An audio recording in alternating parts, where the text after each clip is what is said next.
Freeloaders. My father spat it across my dinner table, at me and my 12-year-old son. I'm Nora Whitaker, 36, product manager, mother, homeowner.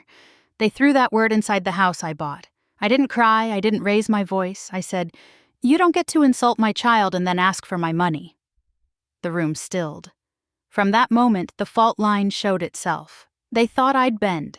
They thought I'd bankroll their spiral. They thought wrong. To understand that sentence, we have to step backward. I was 18 when the world split. My grandfather left me $100,000. The door I'd dreamed of. I had an acceptance letter and visions of computer science labs. That summer, my parents called me into the living room. My father crossed his arms. "We need your inheritance." "For what?" I asked. My mother's smile was rehearsed. "Caleb is starting a construction company with your dad. It's a sure thing. We'll pay you back." Caleb, the miracle son, didn't bother to show. He never had to. "What about college?" I whispered, the letter softening in my hands. "You can get loans, Nora. This is for the family," my father said. My mother nodded as if the nod itself were a contract. In our house, family meant Caleb, and sometimes my father's ideas. Within a year, the company folded like wet cardboard. Debt bloomed. Apologies did not. My future was the collateral. So I packed a duffel, my laptop, and $500 and left. No one followed. Night air pressed on my skin as I hauled the bag along cracked sidewalks. A dusty apartment waited, thin mattress on the floor, the first thing I owned that they hadn't claimed. The apartment smelled like dust and instant noodles, but it was mine. Days belonged to lectures, nights to paychecks. I waited tables, stocked shelves, tutored whoever needed variables untangled. Caffeine and stubbornness did the heavy lifting. I pinned my acceptance letter above the desk. It yellowed like a pressed leaf, while I learned to code past midnight. No one asked how I was eating. I learned to be my own emergency contact. By graduation, I was exhausted but undefeated.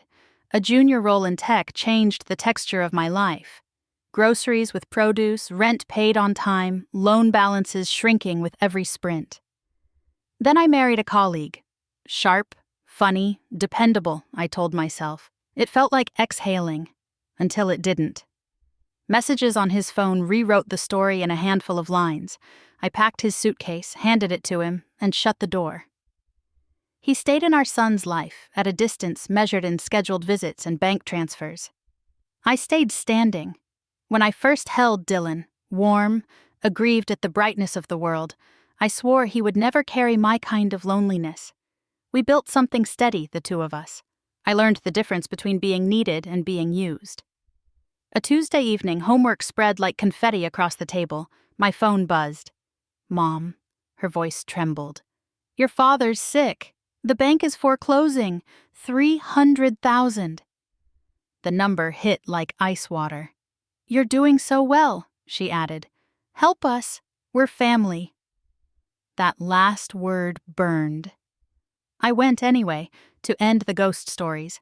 Louisville looked smaller, the house thinner. Inside, desperation wore coffee breath and old grievances.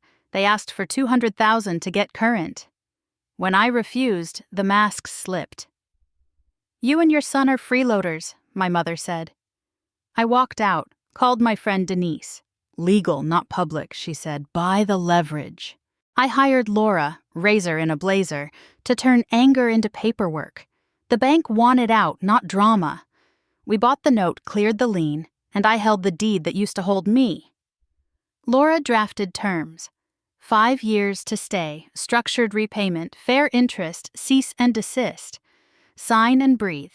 Miss a payment and leave. They didn't sign. My mother called, voice sugar over acid. My father wheezed threats he couldn't carry.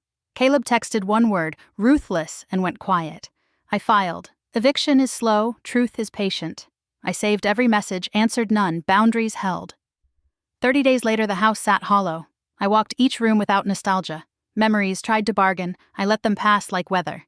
Cleaners came, locks changed, windows opened on sky. A young couple signed the lease. Laughter where accusation used to breed.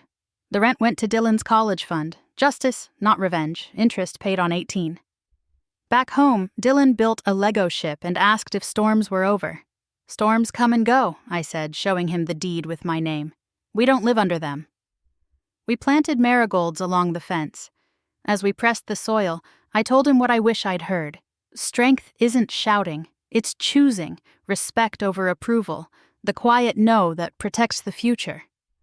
If family is a verb, it means show up. I do. For him, for me, for the girl who walked away and didn't look back.